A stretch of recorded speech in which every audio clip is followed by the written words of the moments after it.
Midge and Susie hit the road in anticipation of being a hit. But sometimes the greatest danger is not what is in front of you, but what's behind.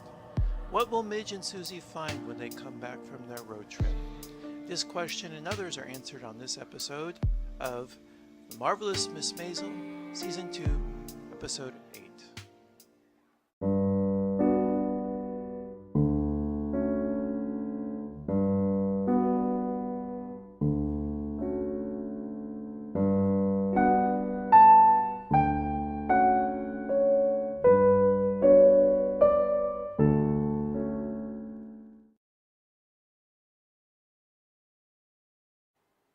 Hello, this is Anatole. Welcome to my review of The Marvelous Miss Maisel, Season 2, Episode 8, Someday.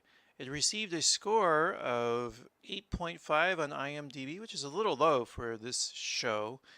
Great. I mean, many other shows would only wish they could get an average of 8.5, whereas for The Marvelous Miss Maisel, that's a low. And the highest rating it received from a particular demographic, it was 8.8 from females over 30. And then the lowest average score it received from a particular demographic was males 30 to 44. And consistently, it's scoring lowest among that demographic. Director was Jamie Babbitt. It was her second episode of the season, I believe. She directed the one before, and she's also worked on Silicon Valley. The writer was Kate Fordor, and she was the writer for Look, She Made a Hat. I believe this is the same team as episode 7, just carried over. And the director of photography, Eric Monnier. Plot summary, courtesy of Amazon Prime, as always. Midge and Susie gear up for their first road trip and quickly learn the dynamics of going on tour are more challenging than they thought. Back in New York, it's business as usual while Midge is away, forcing her to wonder if her new life is worth sacrificing her home life. Ugh, I'm going to cough. And I'm going to leave that in too. I'm not going to edit it out. Of note, I believe this was one of the shorter episodes. Oops, don't want to block the poster. I believe this is one of the shorter episodes of the season at 43 minutes. And that was not all, that includes the credits. 41 minutes runtime, so a very short episode. The breakdown of the episode, 16 minutes in New York City, and that was the first 8 in New York and the last 8, and then the rest were on the road. So it was a much longer second act, which made it similar to a Hollywood drama, which tends to have an extended second act. If I believe it was James McPhee, who wrote the book Screenplay in the late 80s, or no, early to mid 80s, analyzing the formula of many Hollywood films, and he discovered, or he saw that there was a longer second act broken into 2 parts. A little inside baseball, but this episode resembled one of those with a more complicated second act and a clean first act. And see, the third act coming into New York. Yeah, pretty clean third act. I think the first act was the cleanest. Let's talk about the story then. We had the scene. We had a scene at the Gaslight, and I've begun to miss the scenes at the Gaslight. It's a good home base for Midge. It brings out parts of her character where she can be a little more confident, and we also saw that her road to being a famous comedian, they pushed it ahead just a little bit in this episode when a fan came up and asked for her autograph. So it was her first autograph.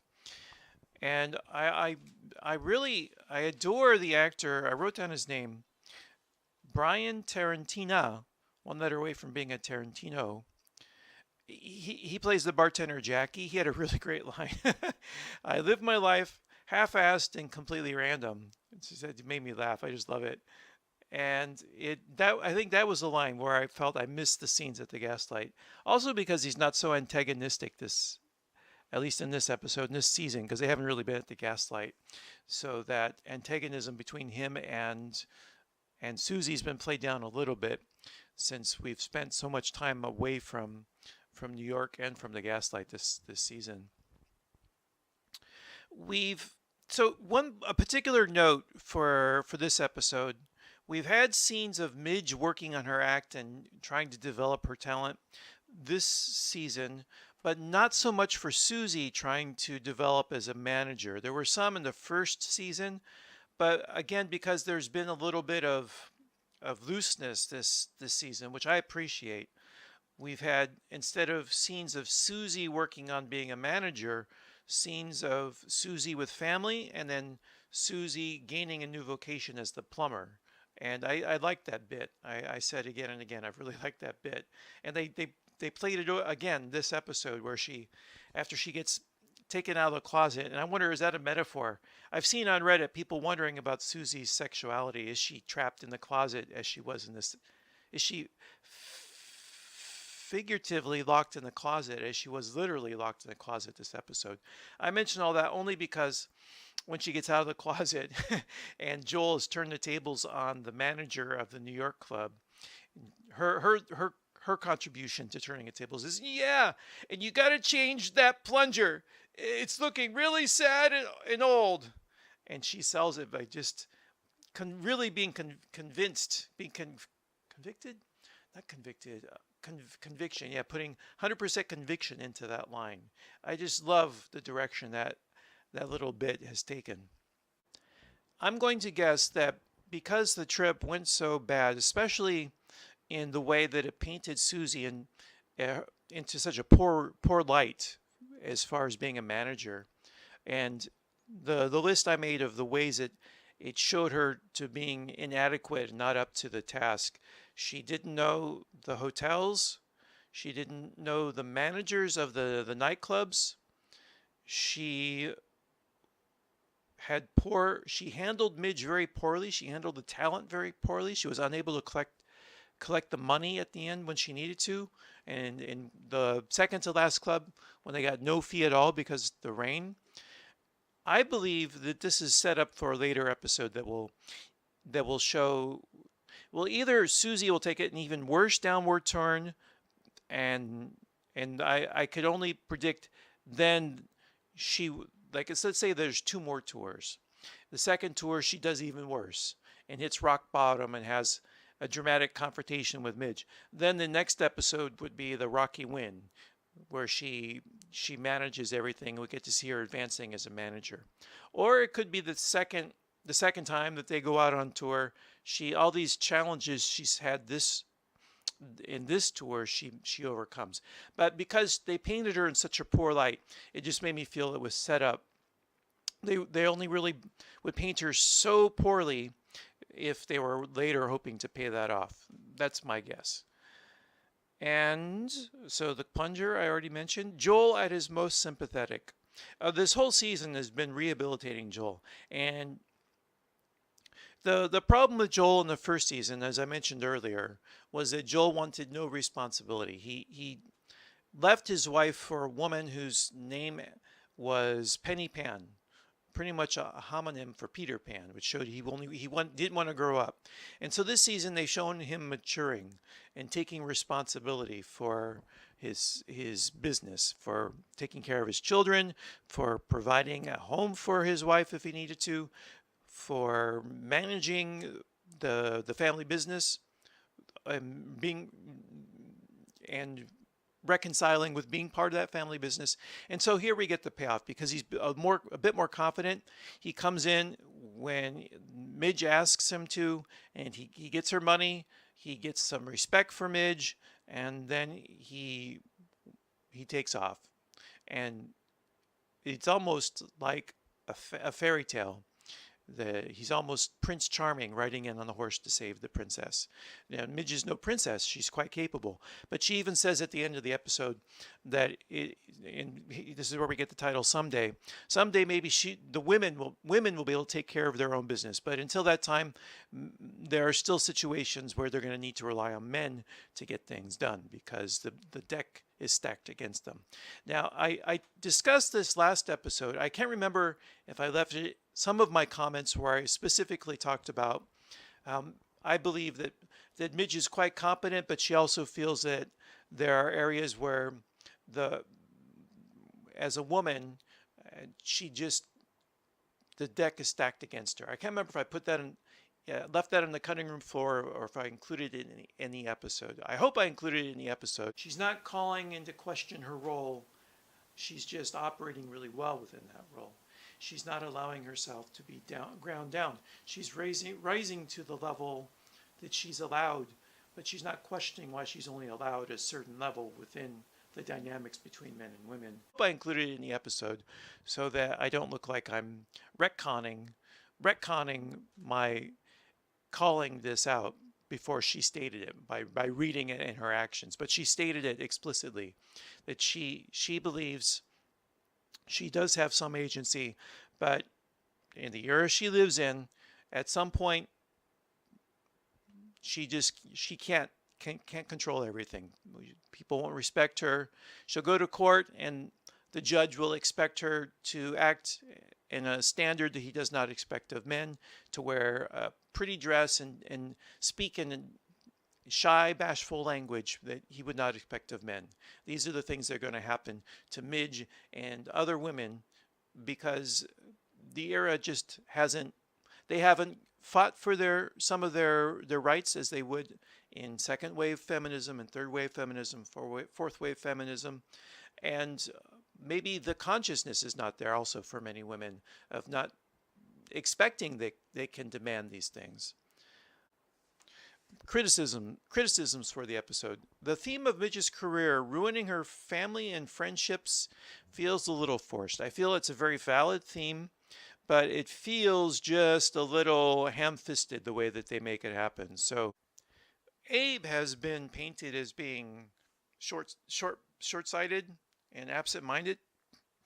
Not Midge. If anything, Midge is sharp as a whip. Her father, that's a Freudian slip. Her father, Abe, and her mom are brilliant people. So we would not expect anything less of Midge, but she's never been painted absent-minded in the way that we have seen Abe has been. Yet here we see her forgetting that her friend, not Amelia. Oh my goodness, I wrote down notes. Amelia? Hold on, edit. Her friend Imogene's party. We would not expect that she would forget that. But yet she does because it's convenient to the theme of her friendships and her family being ruined by her pursuing her career as a stand-up. And I said before, the scene of Abe coming to see her in the nightclub was a bit forced.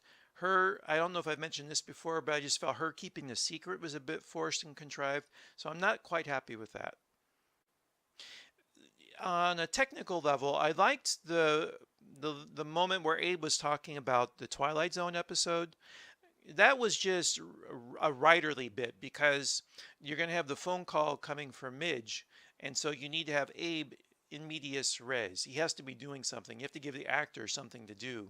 So just having him talk about the Twilight Zone fills in a little bit of the world, a little bit of the era, and it gives us an interesting story to hear, and we get to hear the punchline of Abe not being able to tell the ending of the story. It's just really good writerly business for covering up the problem of what do you give Abe to do when Midge calls and he's not going to take the call. Rose is going to take the call, because that reveals the depth of indifference and hurt and anger that Abe feels towards Midge. The TV references were nice. I love Lucy and Twilight Zone. I like all the historical references they use. It always immerses me more into the show. And then Archie and Imogene. I just like we're slowly starting to fill in these third bananas. So Archie and Imogene. Imogene's been there. Archie's been there. Seeing them together though, and at this point having more of a history, especially between Archie and Joel this season, just feels like we're starting to get a rounded cast. I would like to see more of the bartender, get some more of his story, Jackie. Just start filling in, getting more of the maid, Zelda, and then maybe adding a couple more characters, just starting to fill in the world a little more. would be really nice, because the main characters are very strong, but it's always nice to have a little variety and also filling in the world. So I mentioned before from the book The Comedians, The History of Stand-Up Comic in the U.S., 100 Years of History, by the author. I'm going to find his name because he deserves credit. The Comedians by Kilf Nesterov. And he talked about the 4 different places where comedians hung out: first tier, second tier, third tier, fourth tier. And he mentioned that there was a rivalry between the Stage Deli and the, I should have left it on that page, not the New York Deli, Empire Deli. The Stage Delicatessen is where Midge goes, and its rival was the Carnegie Deli. So the Carnegie Deli was where the third tier comedians, and it was apparently just around the corner from the Stage Deli. Filling in that location and adding characters there would build out the world. And then also giving us another club that would rival the Gaslight, or just another club similar to the Gaslight. We had that earlier in the second episode where Midge went to perform stand-up and all the male comics were patronizing her. That was another comedy venue within New York City. Maybe getting another one within Greenwich Village would be nice. Just all the little ways they can fill in the world and build in the back characters. At this point, this is season number 2, episode 8, so it would be nice to begin doing that. I appreciated the digression going into these places outside of New York, Paris, and then going for summer vacation. I like that. But other ways the show suffered because of that. Some things didn't advance that should have. And we're almost near the end of second season. So my guess is that will be third series. Things that will happen in the third season. Ladies and gentlemen, boys and girls, that's the end of my review. Season 2, Episode 8, Someday of the Marvelous Miss Maisel. I hope life finds you well. That's all for now. Take care, and I hope you'll join me again soon. Goodbye.